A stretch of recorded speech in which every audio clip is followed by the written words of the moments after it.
Hey there, Carrie here from Ignite Life Health and Wellness Coaching, and today we're talking about toxins in our minds. So I want to start by reading from you a little passage from Luke chapter 8, and it says this. A farmer went out to sow his seed. As he was scattering the seed, some fell along the path. It was trampled on and the birds ate it up. Some fell on rocky ground, and when it came up, the plants withered because they had no moisture. Other seed fell among the thorns, which grew up with it and choked the plants. Still other seed fell on good soil. It came up and yielded a crop 100 times more than was sown. When he said this, he called out, "Whoever has ears to hear, let them hear." This is the meaning of the parable. The seed is the word of God. Those along the path are the ones who hear, and then the devil comes and takes away the word from their hearts so that they may not believe and be saved.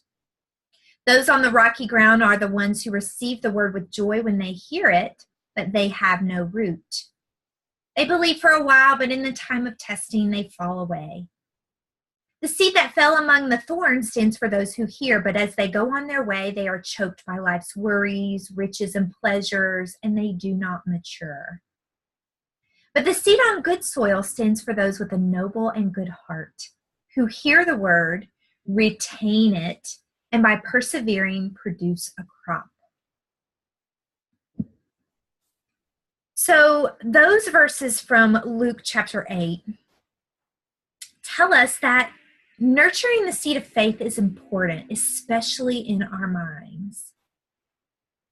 But sometimes life just gets in the way.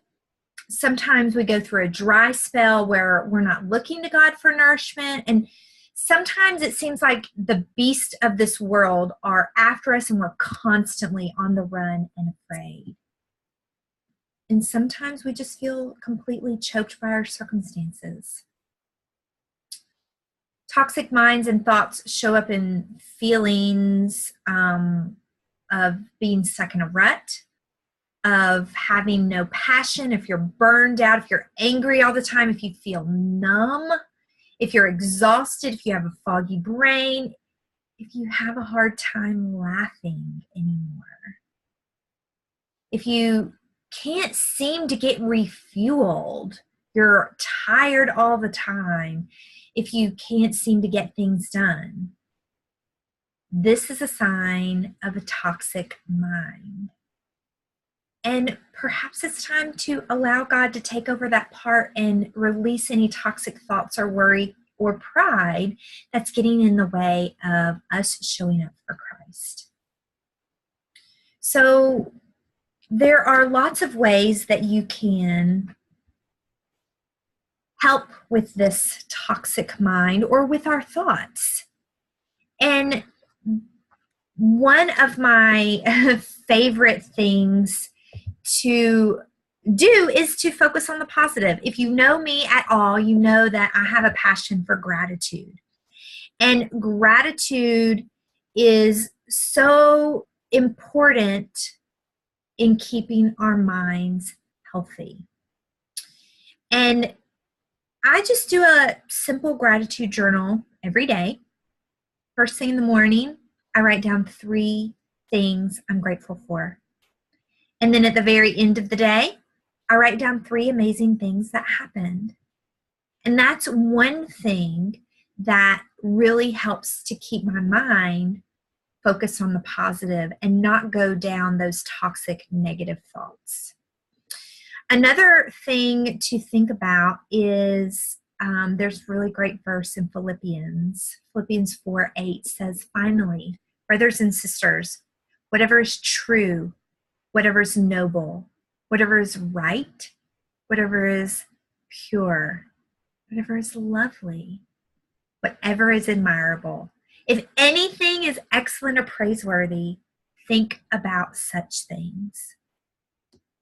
So God tells us how we can alleviate the toxic mind, the toxic thoughts, the negativity, to focus on those lovely, noble, pure, admirable, praiseworthy things.